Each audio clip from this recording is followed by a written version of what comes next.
Executive Director of the New York State Rifle and Pistol Association. Tom King joins us on the show. How are you, Tom? Pretty good, Cam. Long time no talk. Like yesterday no or kidding, right? Yeah. Yes. I know. Listen, there's always something to talk about. Oh, it's New York.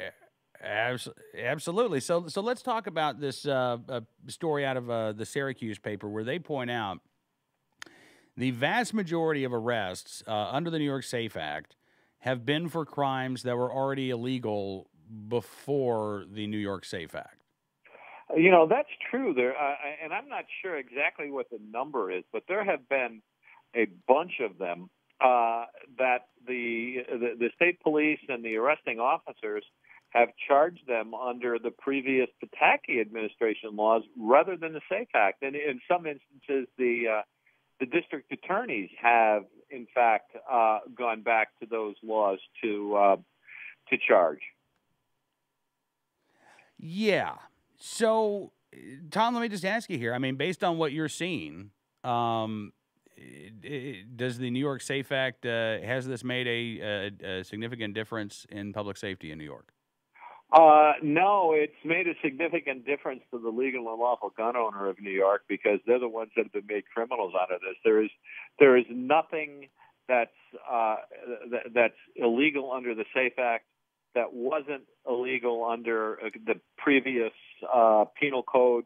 The only difference is that we have the possibility of an ammo check and database, and we have removed one of the items that would make a firearm a assault weapon. So, rather than two things, you only need one thing to make it an assault weapon. Right. Okay. And which again, look, I mean, we can go through the crime stats in New York, but the FBI reports that last year, same as the year before last, all across the country, there were more murders in which blunt objects, fists, hammers were used, in which knives, as opposed to homicides in which all long guns, rifles and or shotguns, were used. So you talk to any, you talk to any law enforcement officer, you talk to anybody who's in criminal justice, you ask them about the effectiveness of banning semi-automatic rifles to reduce crime, and they'll tell you it won't, because these aren't guns that are used in a lot of crimes anyway. So even if gun bans themselves were effective, a gun ban of guns that aren't used in crimes wouldn't be. Now, we can talk about the overall effectiveness of gun bans too, but so now here's the thing, and I know I was actually talking with a guy who runs a restaurant down here in Farmville, Virginia, Tom, who's from New York State, and we were talking about the difference between New York City. Yeah, right. Well, and we were talking about the difference between New York City and the rest of the state, and he says, people forget if you say you're from New York, they automatically think you're from New York City. He says people forget it's a big state. There are a lot of people who don't live in New York City there. That's right, and there are a lot of very, very pro-gun citizens and politicians from upstate New York who get the anti-gun legislation pounded down their throat by the vast majority of people who live in New York City, who have no clue to what a gun is, other than they see it being held sideways on a TV program. So, look, I don't expect the New York Times to trumpet this news, Tom, but I'm curious if the Times will even report on these crime stats, on the fact that, again, the vast majority of these arrests, you don't even think it won't be news that's fit to print? Oh, no.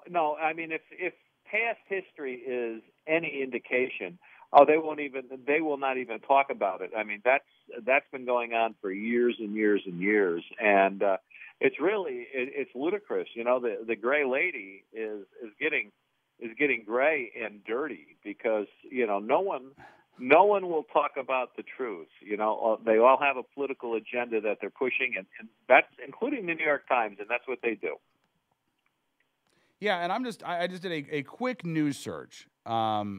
And what I find right now is the Post-Standard in Syracuse, New York, is the only paper that's reported this. Yep. That's it. That's right. Well, I mean, yeah, go ahead.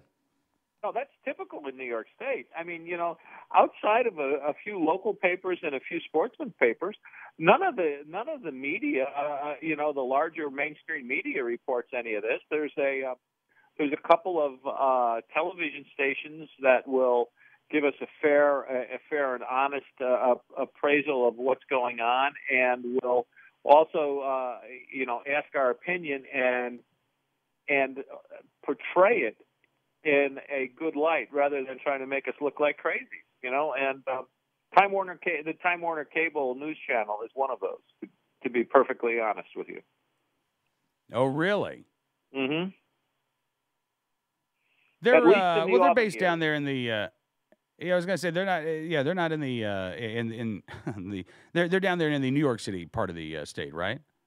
They do have a branch down there, but it's run separately from upstate. Okay, the people in New York. I mean, anything that goes on in Albany that they would record here in Albany is broadcast through the rest of the state, with the exception in New York, New York City.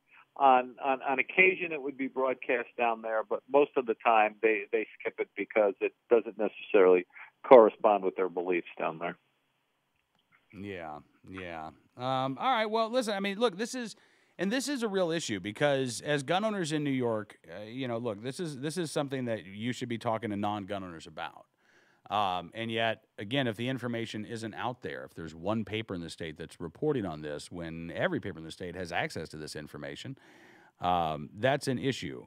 So, first of all, besides encouraging folks to go to the Syracuse paper and share the story on your Facebook page and your social media, it really, I think, underscores the importance, Tom, of again, one-on-one communication between gun owners and the people that they interact with when they're talking about politics, when they're talking about the elections this year, when they're talking about the laws in New York, because you cannot expect that a non-gun owner in New York State is going to have the same amount of information that you do about the gun laws in New York. That's exactly right. And, another important source is your show, Cam. And I'm not saying that because I'm on it, but you report it like it is. And, a lot of people listen to it and get the scoop from you. And I think you're just doing a great service for the gun owners of the United States. Well, listen, I really appreciate that, and that's one of the things that I hope that people will do is take some of the information that you or other guests or I provide, and then share that information, make it again, take it with you, and when you're having these conversations with gun control advocates in New York, and they say, well, I'm glad the SAFE Act's here, then you can say, did you know? I mean, you can say you're happy, but did you know that over 1,900 of the less than 2,100 arrests were for things that were already crimes before the SAFE Act was passed? So what do you think the SAFE Act is doing? I hope that, again, we can start to, we're the ones that are going to have this conversation. It's not going to be media-driven in New York. It's going to have to be gun owner driven, and again, I think it's going to have to be. It should be driven in a way that's designed to give information to people who don't have it. And I think it's a shame. I think it's absurd that the New York Times isn't reporting on stuff like this. But it shows, again, the weakness of their argument. Absolutely, the weakness of their argument, and the fact that the paper of record is really no longer the paper of record unless you happen to agree with what they're talking about. It's not for everybody's people. It's not the people. It's not the paper for the people of the United States anymore. Absolutely. Tom, listen, thank you so much, sir, for coming on the program. It's always good talking to you, and hope we get to see you again soon. Oh, I think you probably will. I always look forward to it. Cam, you take care, please, and keep on doing what you're doing. Well, thank you, and we'll talk again very soon, I know. Tom King, head of the New York State Rifle and Pistol Association.